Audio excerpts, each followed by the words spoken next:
ద్వారా పోయింది ఆ విషయాన్ని తెలుసుకుంటుంది. తెలుసుకొని ఈ జ్ఞానానికి అందిస్తుంది. మళ్ళా అందిస్తే దీన్ని అంతా తెలుసుకునేటువంటి శుద్ధ జ్ఞానం ఒకటి ఉంది.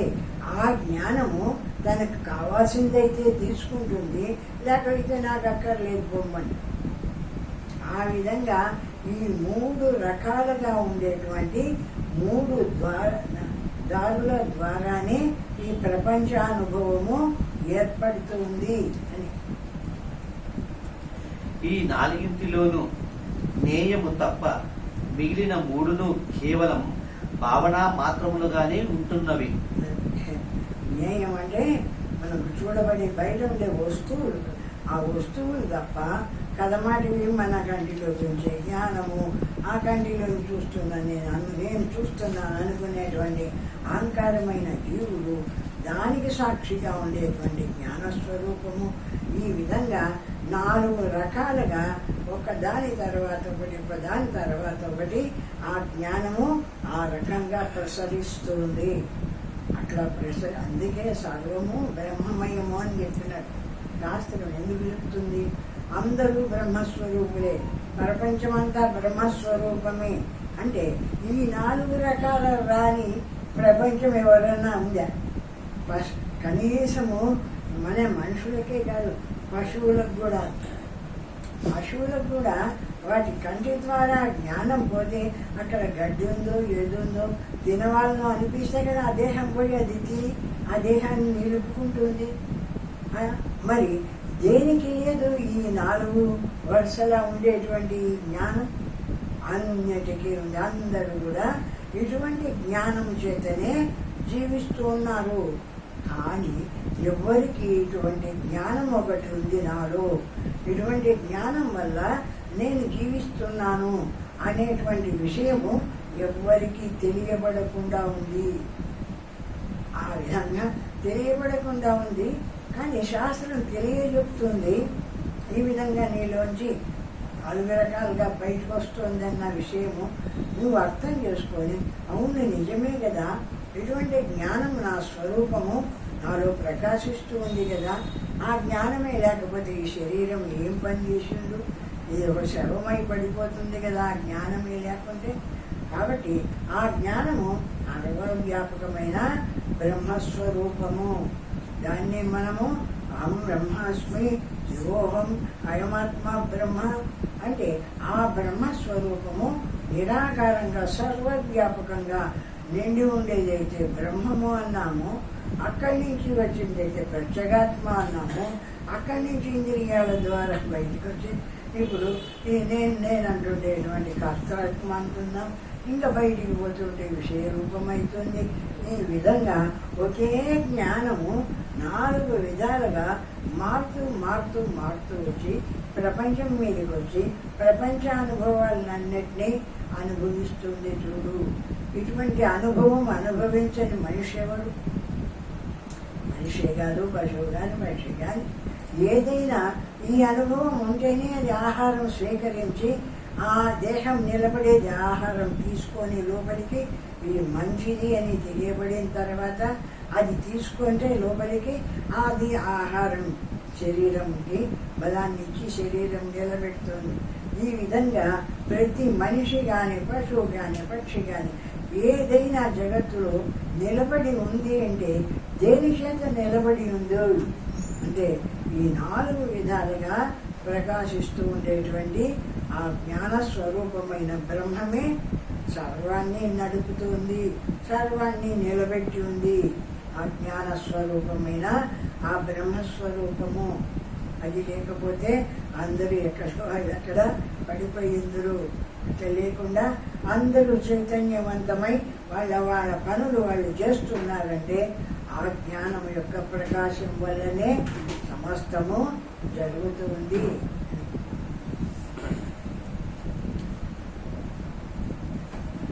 ఈ పదాల గురించి సపరేట్ గా వివరించారమ్మా. హేయములు వదిలివేయదగినవి, మనలో జీవభావములను కలిగించు త్యాగ స్వప్న సుషుప్తులను అనుభవించు విశ్వ తైజస ప్రాజ్ఞులతోడి తాదాప్యమును వదిలి వేయదగినది. వదిలివేయదగినది. అంటే ఇవన్నీ నువ్వు అవసరమే వాడుకుంటున్నావు. నీ శరీరం నిలబడడానికి ఈ 4 విధాల అయ్యేటువంటి జ్ఞానం చేతనే నువ్వు ప్రపంచంలో వస్తువులు తీసుకొని అవి శరీరంలో వేసి శరీరాన్ని నిలుపుకుంటున్నావు. కానీ నీవు బ్రహ్మత్వం పొందవాలా అనుకుంటే, నీవు ఇందులో ఉండేటువంటి పరమాత్మను తెలుసుకోవాలంటే ఈ 4ని వదిలివేయవాలా. 4 కాకపోయినా 3 వదిలేస్తే స్థూల శరీరము, ఈ ఇంద్రియాలు, ఈ మనోబుద్ధులు వీటిని వదిలేస్తే వీటిని ప్రకాశింపజేసే జ్ఞానం ఉంది. వీటన్నిటికీ అతీతంగా ఉండేటువంటి ఆ జ్ఞాన స్వరూపం ఉంది. ఆ బ్రహ్మం నేను, ఆ పరమాత్మ నేను. ఆ బ్రహ్మం వల్ల ఈ జగత్తంతా ఉండి నడుస్తూ ఉంది, కదిలి వాటి పనులు చేసి. కాబట్టి అన్నిటికీ ఆధారమైనటువంటి ఆ శుద్ధ జ్ఞాన స్వరూపమైన ఆ బ్రహ్మం నేను అని బ్రహ్మమాత్రంగా నిలిచి ఈ 3టిని బయటకు వస్తున్నాయే, వీటి 3టిని వదిలేసి, అంటే ఇవే నేను అనుకుంటూ ఉండకుండా ఈ దేహమే నేను, ఈ ఇంద్రియాలే నేను, ఈ డబ్బే నాది, ఈ వస్తువులేనే, వాటితో బంధించబడకుండా, వాటితో కలిసిపోయి బంధింపబడకుండా వదిలే. ఇదో ఈ జ్ఞానమే అన్ని విధాలుగా బయటకు వచ్చింది. అన్ని విధాలుగా బయటకు వచ్చి ప్రపంచాన్నంతా చూసి దానికి కావాల్సినటువంటి ఆహారాన్ని స్వీకరిస్తుంది. అట్లా అనేక ప్రాణులు ప్రపంచంలో జీవిస్తూ ఉన్న జీవనానికి ఆధారమైంది ఈ జ్ఞాన స్వరూపమైన ఆ బ్రహ్మము.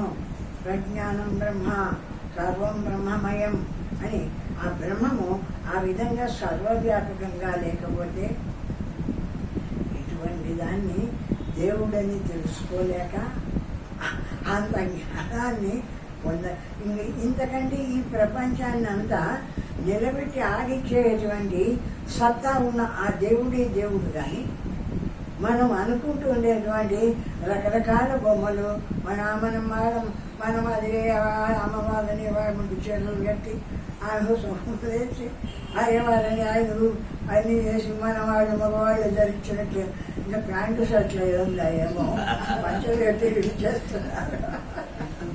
లేకపోతే వాళ్ళకు కూడా ప్యాంటు షర్ట్ వేసేటువంటి వాళ్ళే ఏమో అది వద్దనుకున్నారు. పంచ కడితే చాలు. పూర్వం పంచలు కట్టేవారు కాబట్టి పంచలు కడుతున్నారు. పంచలు కట్టారు, పంచ వరకు నిలిపినారు అయితే ప్యాంట్ షర్ట్ లేకుండా. నెక్స్ట్ జ్ఞేయము, తెలుసుకొనదగినది. వివేకముతోనూ శ్రద్ధతోనూ ఈ 3 అవస్థలను అధిగమించుటచే కలుగు తుర్యావస్థ జ్ఞేయమగుచున్నది. అది ఈ 3 అవస్థలు జ్ఞేయం అంటే తెలియబడేది. ఈ ప్రపంచంలో వస్తువులు, తిండి వస్తువులు, అన్నమేమి ఇవేమి అన్నీ తెలియబడే వస్తువులు. ఇవన్నీ జ్ఞేయం. ఈ తెలియబడే వస్తువులు వాటిని ఇంద్రియాలు పోయి తెలుసుకునే జ్ఞానం. దాన్ని తెలుసుకుంటూ ఉన్న నేననేటువంటి అహంకారమైన జీవుడు, దాన్ని ప్రకాశింపజేసేటువంటి శుద్ధ జ్ఞాన స్వరూపమైన బ్రహ్మము. ఆ విధంగా 4 విధాలుగా ఈ ప్రపంచాన్ని నిలుపుతూ ఉన్నాడు. సర్వవ్యాపకమైన ఆ భగవంతుని యొక్క సత్తాతో నిలిచినాయి ఈ జగత్తంతా. ఆ సర్వవ్యాపకంగా ఏ బ్రహ్మస్వరూపము అఖండమై అంతటా వ్యాపించి ఉందో ఆ బ్రహ్మము భగవంతుడు. వాస్తవమైన భగవంతుడు. ఇంత జగత్తును ఆడించొద్దు. ఈ ఆకాశాన్ని, వాయువు, భూమి, జలం, అగ్ని ఇవన్నిటినీ పంచభూతాలను తయారు చేసి ఇచ్చినారు. ఏమిటి వీళ్ళకి కావద్దు వండుకొని తినడానికి. అట్లా మనకు ఏవేవి అనుకూలమో వాటిని అన్నిటినీ తయారు చేసిన వాడు నీవా నేనా? ఆ భగవంతుడు అఖండ రూపమై సర్వాన్ని తయారు చేసి పెట్టి నిన్ను దాంట్లో ఉంచి నువ్వు వాడుకొని సుఖపడు అని నీకు చెప్తే నువ్వు అంత మాత్రంతోనే నువ్వు ఆ తిండితోనే ఇంత మాత్రంతోనే నిలిచిపోయినావు. ఇంత ఇచ్చిన వాడు ఎవరు, ఇదంతా చేసిన వాడు ఎవరు అని ఒక్కసారి అన్నా వెనక్కు తిరిగి చూసినావా? అంటే ఏమాత్రము వెనక్కు తిరిగి చూడవు.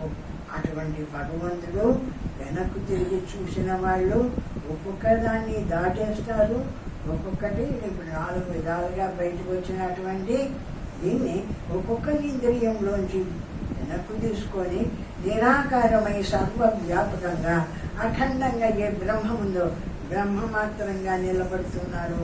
మొత్తం దేహము, ఇంద్రియాలు, మనస్సు, కనబడే ప్రపంచం అంతా వదిలేస్తున్నాడు.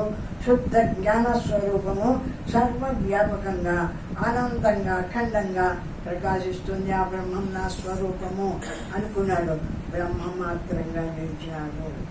ఆ విధంగా వెనక్కు పోయి మొత్తం ముందుకు పోతే ప్రపంచం అవుతావు. వెనక్కు పోయినావంటే పరమాత్మ అవుతావు. ఆ విధంగా పరమాత్మగా నిలిచి ఈ పరమాత్మ నేను అని ఎవరైతే తెలుసుకున్నాడో ఈ 4 అంచెలను దాటేస్తున్నాడు కదా. కాబట్టి వాడు ఈ శరీరం ఉండంగానే ఆ ముక్తి రూపమైనటువంటి ఆ భగవంతుడు సర్వవ్యాపకంగా భగవంతుడు ఉన్నాడే వాణి వరకు వాణ్ణి తెలుసుకొని వాడు మాత్రంగా నిలిచి అన్నిటినీ వదిలేసినాడు. కాబట్టి వీడు ముక్తిని పొందుతున్నాడు. అటువంటి సాక్షాత్తుగా సర్వవ్యాపకంగా ఏ భగవంతుడు ఉన్నాడో వాడు ఆ స్వరూపము అని తెలుసుకున్నాడు. అట్లా నిలిచినాడు కాబట్టి వాడు ముక్తిని పొందుతున్నాడు. వాడికి మళ్ళా జన్మ అంటూ లేనటువంటి మోక్షాన్ని పొందుతున్నాడు. ఒకనొకడు అందరూ తెలుసుకుంటున్నారని ఎవరికి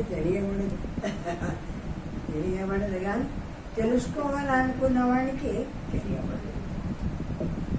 ప్రాప్యము పొందదగినది వివేకము, మాయా రాహిత్యము, మౌనము. ప్రాప్యము అంటే పొందదగినది, వివేకము ఏది జ్ఞానస్వరూపము, ఏది పరమాత్మ అని దాన్ని వివేచన చేయడము. మాయా రాహిత్యము ఇది ఉంది అది ఉంది అనుకోకుండా అన్నీ వదిలేసి ఏది అనుకోకుండా శుద్ధ జ్ఞానమే కదా ఇన్ని రూపాలు పొందింది. 4 విధాలుగా బయటకు వచ్చి ఒకే జ్ఞానమే 4 విధాలుగా బయటకు వచ్చింది. కాబట్టి అన్ని విడిచేసి జ్ఞానమాత్రంగా నిలిచి శుద్ధ జ్ఞాన స్వరూపమై బ్రహ్మమాత్రంగా నిలిచి ఆ బ్రహ్మాస్మి శివోహం అయమాత్మ బ్రహ్మ అని బ్రహ్మమాత్రంగా నిలిచి అనుభవం చేయి. ఇప్పుడు అట్లా చేసేదానికి తగిన సామర్థ్యం ఈ మానవ జన్మ కాబట్టి నీకు ఉంది, బుద్ధి ఉంది, దాటేయగలవు. నువ్వు వద్దనుకుంటే 4 ముందుకొచ్చిన వాటిని 4 దాటేసి వెనక్కు పోయి అఖండమైన జ్ఞాన స్వరూపమైన బ్రహ్మమాత్రంగా నిలబడు. ఆ బ్రహ్మం నేను అని బ్రహ్మమాత్రంగా నిలబడు. విచారణ చేసి ఆ జ్ఞానాన్ని సంపాదించి అంటే మౌనము అంటే అక్కడ మౌనమే. అక్కడ మాటలేముండవు. నిరాకారం కదా, నిశ్శబ్దం కదా. శబ్దం చేస్తే మళ్ళీ రూపం ప్రపంచం వస్తుంది కదా. ఏదైనాకుండా నిలబడు. అప్పుడు ఎట్లుంది? నిరాకారమైన అఖండమైన ఏకరూప బ్రహ్మస్వరూపమే అనంతమై వ్యాపించి ఉంది. ఆ స్థితిలో ఆ విధంగా ఉండు అంటే అవాక్యములు నిష్ప్రయోజనమైన భావములు మనలోని పైశాచికమైన పశుత్వ భావములకు రాగద్వేషాదులు నిష్ప్రయోజనములుగా భావించతగినవి.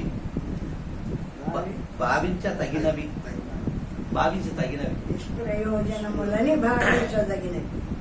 నువ్వు ఇన్ని 4 రకాలుగా బయటకు వచ్చిందే.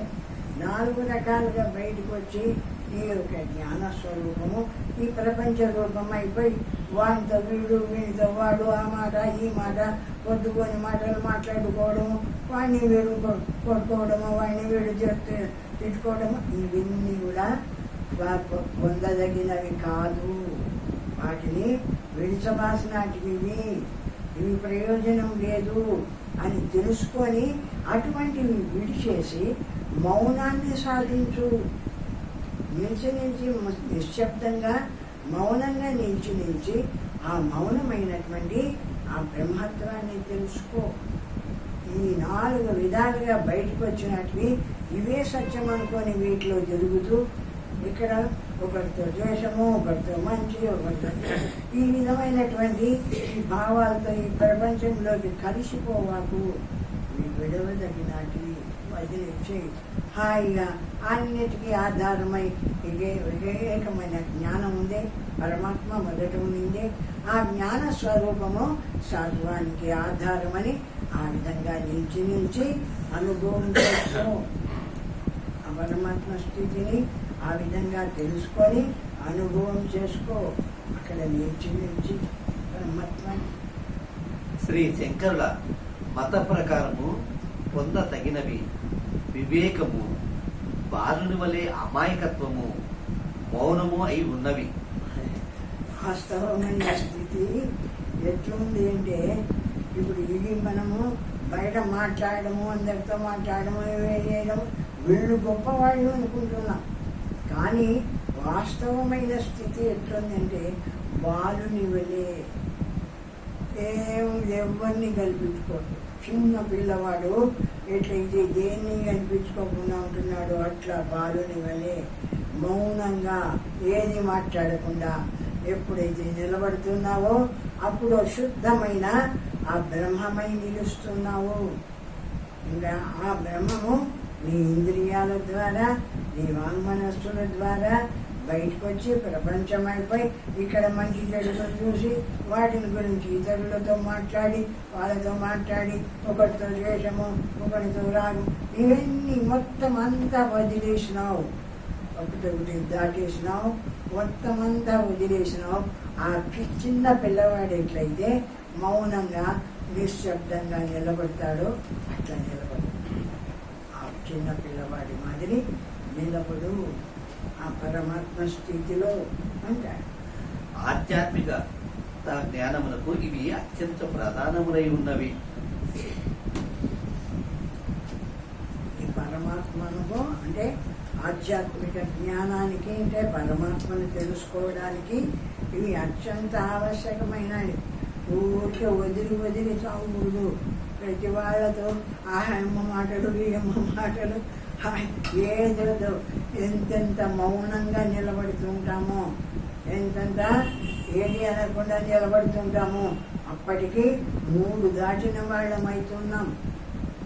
కనబడే ప్రపంచము, దాన్ని చూసి ఇంద్రియాలు, అది నేను అనుకుంటున్న అహంకారమైన జీవులు, దాన్ని దాటేసి అఖండమైనటువంటి శుద్ధ జ్ఞానం ఏదుందో పరమాత్మ, అదిగా నిలిచినాము. ఆ విధంగా మొత్తం వెనక్కుపోయి ఆ బ్రహ్మస్వరూపుడవై, ఆ పరమాత్మ స్వరూపుడవై నిల్చు.